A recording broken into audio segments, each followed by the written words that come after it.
Hello guys, welcome back to our channel. So I am back guys. Yes finally Alex को free time मिल चुका है और ये वापस आ चुकी है. हाँ, मुझे थोड़ा पढ़ाई मेरे को बहुत सारा काम करना था. मेरा काम इनकम्प्लीट रहता है ना. यस ये पढ़ाई के नाम पे सिर्फ लिखाई करती है. तो आज की जो स्टोरी है वो बहुत पुरानी है. लगभग मैं उस समय 9 साल की थी और तब मैं मेरा पर्सनल रूम नहीं हुआ करता था. तो मैं जैमी के घर में उनकी बहनों के साथ सोया करती थी. तो ये टाइम था ना रमज़ान का और हम सब इफ्तारी करके टीवी देखने बैठे थे. हाँ, हम लोग थोड़े से पापी हैं तो टीवी देखने बैठ गए थे. हमें पढ़ना चाहिए था लेकिन हम टीवी देखने बैठ गए और हम टीवी में हॉरर स्टोरी देखने बैठे. Horror story? It was a film. हाँ, वो फिल्म था और फिल्म का नाम था 1920 इविल रिटर्न्स. शायद आपने देखा होगा लेकिन उसका हमने पूरा फिल्म भी नहीं देखा था. जस्ट फर्स्ट सीन उसका जब गला दबाता है बस हमने उतना देखा. उसके बाद बुआ ने टीवी बंद करवा दिया. हम सब फिर मस्ती करने लग गए और जब रात में हम सोने गए उसके बाद सारा खेल चालू हुआ है. उस टाइम हम लोग ऐसे ज़मीन पे गद्दा वद्दा बिछा के सोया करते थे. हम 4 जन थे उस रूम में. मेरी 2 दीदी थी, मैं और एलेक्स. हम साथ सोया करते थे. सो मेरा जो रूम है उसमें लाइक ऐसा है कि एक शोकेस है एंड देन उसके ऊपर टीवी है. मतलब रूम के अंदर जैसे आप घुसोगे उधरी साइड पे सीधा शोकेस है एंड देन उसके ऊपर टीवी है और साइड में थोड़ा सा स्पेस है. देन सोफ़ा वगैरह जो होता है वो सब था. तो हम नीचे सोया करते थे. तो जो टीवी वाली साइड थी वहाँ पे मेरी बड़ी दी सोती थी एंड देन उसके साइड में मेरी जो मिडिल वाली दी है वो सोती थी एंड देन उसके साइड में मैं एंड देन मेरे साइड में एलेक्स सोया करती थी.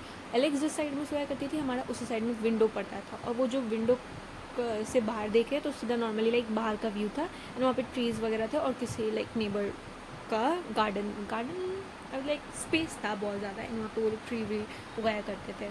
तो ऐसा था ना कि वो जो बेड था उसके नीचे बहुत ज़्यादा अंधेरा था. मैं उसी की तरफ मुड़ी हुई थी. मुझे बहुत देर तक नींद नहीं आ रही थी. तो उसकी तरफ मुझे देख के ऐसा लगा कि उसके नीचे कोई सोया हुआ है और वो मुझे ही देख रहा है.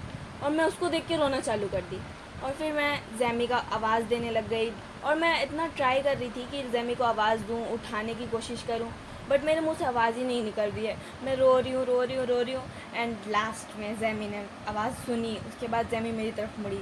तब मेरा डर थोड़ा शांत हुआ है. सो सहरी से 1 या फिर 1.5 आवर पहले ना मेरी नींद टूट गई और मुझे अचानक से किसी की रोने की आवाज़ आने लग गई. लाइक कोई बहुत धीमी आवाज़ में रो रहा है और वो आवाज़ मेरे आसपास से आ रही थी. अब पूरे रूम में ऑब्वियस बात है एक छोटा सा लाइट बस जला था जिसमें पूरे रूम में रोशनी भी नहीं आ रही थी सच बोलूँ तो.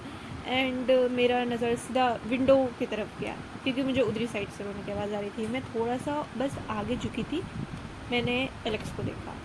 वो विंडो की साइड मुड़ के रो रही थी.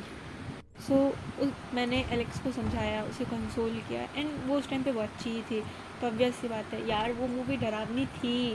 मतलब एटलीस्ट उस टाइम पे मैं भी थोड़ी छोटी थी तो या वो डरावना था. फिर उसके कुछ देर बाद अजान नहीं सॉरी सहरी का टाइम हो गया एंड हाफिज़ जी ने बोला कि सहरी का टाइम हो गया है. तो हम सब लोग उठे, घर वाले लोग उठे. एलेक्स का मुँह सूज गया था रोते रोते, आंखें उसकी सूज गई थी. फिर उसकी मम्मी ने उससे पूछा कि क्या हुआ है तो हमने सारी कहानी बताई.